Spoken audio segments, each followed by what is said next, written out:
Devil trial ಇವತ್ತಿಂದ ಶುರುವಾಗಿದೆ.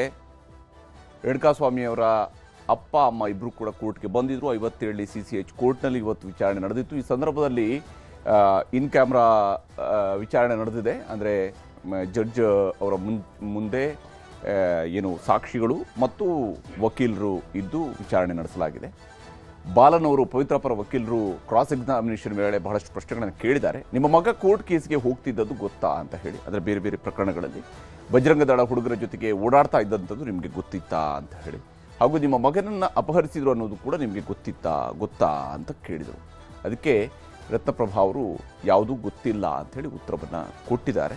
ಇನ್ನು 4 ಪುಟಗಳ ಹೇಳಿಕೆ ಕೊಟ್ಟಿದ್ದೀರಲ್ಲ ಅಂತ ಹೇಳಿ ಬಾಲನ್ ಅವರು ಪ್ರಶ್ನಿಸ್ತಾರೆ. 11/6/2024 ಪೊಲೀಸರಿಗೆ ಏನಾದರೂ ಹೇಳಿದ್ರಾ ನೀವು, ಅಂದರೆ ಶವ ಸಿಕ್ಕ ದಿನ.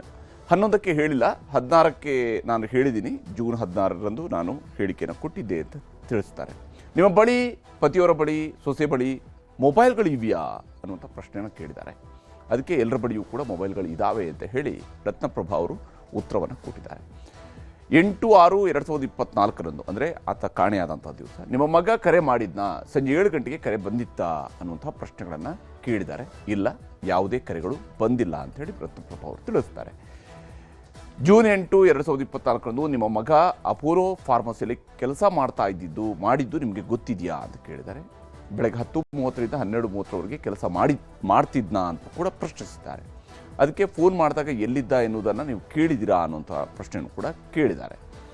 ಆ ದಿವಸ ಅಂದರೆ ಆತನ ಕಿಡ್ನ್ಯಾಪ್ ಆದ ದಿವಸ ಬೆಳಗ್ಗೆ 10 ಗಂಟೆಗೆ ಆತ ಫೋನ್ ಮಾಡಿದ್ದ. 8/6/2024 ಊಟಕ್ಕೆ ಹೊರಗಡೆ ಹೋಗ್ತಾ ಇದ್ದೀನಿ ಅಂತಕೊಂಡು ಹೇಳಿದ್ದ. ಎಲ್ಲಿಗೆ ಹೋಗ್ತಾ ಇದ್ದೀನಿ ಅಂತೇಳಿ ಆತ ಹೇಳಿರಲಿಲ್ಲ. ಸಂಜೆ 6-7 ಗಂಟೆ ಸಮಯದಲ್ಲಿ ಮಾತಾಡಿದ್ರಾ ಅಂತೇಳಿ ಬಾಲನ್ ಅವರು ಮರುಪ್ರಶ್ನೆಯನ್ನು ಹಾಕಿದ್ದಾರೆ. ಅದಕ್ಕೆ ಸಂಜೆ 7 ಗಂಟೆ ನಂತರ ಮಗನ ನಂಬರ್ ಸ್ವಿಚ್ಡ್ ಆಫ್ ಆಗಿತ್ತು ಅಂತ ತಿಳಿಸಿದ್ದಾರೆ. ಸಂಜೆ 7 ಗಂಟೆ ನಂತರ ಸ್ವಿಚ್ಡ್ ಆಫ್ ಆಗಿತ್ತು, ಚಿತ್ರದುರ್ಗದಲ್ಲಿ ಇರಲಿಲ್ಲ ಅನ್ನೋ ವಿಚಾರ ನಮಗೆ ಗೊತ್ತಿರಲಿಲ್ಲ ಅಂತೇಳಿ. ಆತ ಎಲ್ಲಿ ಹೋಗಿದ್ದಾನೆ, ಏನಾಗಿದೆ ಗೊತ್ತಿರಲಿಲ್ಲ. 11ರಂದು ಅಂದರೆ ಜೂನ್ 11ರಂದು ಕಾಮಾಕ್ಷಿಪಾಳ್ಯ ಠಾಣೆಗೆ ಹೋದಾಗ ನಿಮ್ಮ ಬಳಿ ಮೊಬೈಲ್ ಇತ್ತಾ ಅಂತೇಳಿ ಬಾಲನ್ ಅವರು ಮತ್ತೆ ಪ್ರಶ್ನೆಯನ್ನು ಕೇಳಿದ್ದಾರೆ. ನಿಮ್ಮ ಮೊಬೈಲ್ಗಳನ್ನು ಪರಿಶೀಲನೆ ಮಾಡಿದ್ರಾ ಅನ್ನುವಂತಹ ಪ್ರಶ್ನೆಯನ್ನು ಕೂಡ ಕೇಳಿದ್ದಾರೆ.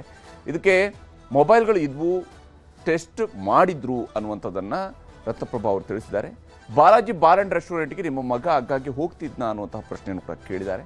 ಅದಕ್ಕೆ ಯಾವಾಗಲೂ ಹೋಗ್ತಾ ಇರಲಿಲ್ಲ, ಯಾವಾಗಾದರೂ ಒಮ್ಮೊಮ್ಮೆ ಅಕ್ಕಪಕ್ಕದ ಮನೆಯವರ ಜೊತೆಗೆ ಹೋಗ್ತಿದ್ದೀನಿ ಅಂತ ಹೇಳಿದ್ದ ಅಂತ ತಿಳಿಸ್ತಾರೆ.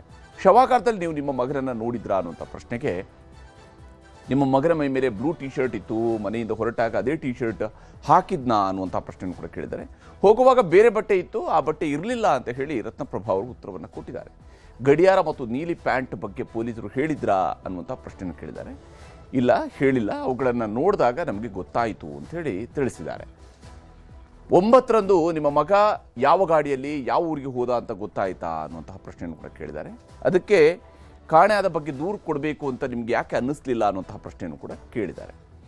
ಮಗ ಎಲ್ಲಿ ಹೋಗಿದ್ದ ಅಂತ ಗೊತ್ತಿರಲಿಲ್ಲ, ಬೆಂಗಳೂರಿಗೆ ಬಂದಿರುವ ಬಗ್ಗೆಯೂ ಕೂಡ ನಮಗೆ ಗೊತ್ತಿರಲಿಲ್ಲ ಅಂತ ಹೇಳಿ ತಿಳಿಸ್ತಾರೆ. ಚೈನು ಉಂಗುರದ ಬಗ್ಗೆ ಪೊಲೀಸರು ಮಾತು ಕೇಳಿ ಸುಳ್ಳು ಹೇಳಿದ್ದೀರಿ ಅಂತ ಕೇಳಿದಾಗ ಇಲ್ಲ, ಅದು ಗೊತ್ತಿಲ್ಲ ನನಗೆ ಅಂತ ಹೇಳ್ತಾರೆ. ಮತ್ತು ರಾಜಕೀಯ ಪಿತೂರಿ ಯಾರು ಹೇಳಿಕೊಟ್ಟಿರೋದ್ರಿಂದಾಗಿ ಇಲ್ಲಿಗೆ ಬಂದಿದ್ದೀರಿ ಅಂತ ಹೇಳ್ಕೊಂಡು ಪ್ರಶ್ನಿಸ್ತಾರೆ. ಇದೆಲ್ಲ ಕ್ರಾಸ್ ಎಕ್ಸಾಮಿನೇಷನ್ನ ಸಂದರ್ಭದಲ್ಲಿ ಆಗುವಂತಹ ಮಾತುಗಳು. ಇಲ್ಲ, ಹಾಗೇನೂ ಇಲ್ಲ ಅಂತೇಳಿ ರತ್ನಪ್ರಭಾ ಅವರು ಉತ್ತರವನ್ನು ಕೊಟ್ಟಿದ್ದಾರೆ ನ್ಯಾಯಾಲಯದಲ್ಲಿ. ಹೀಗೆ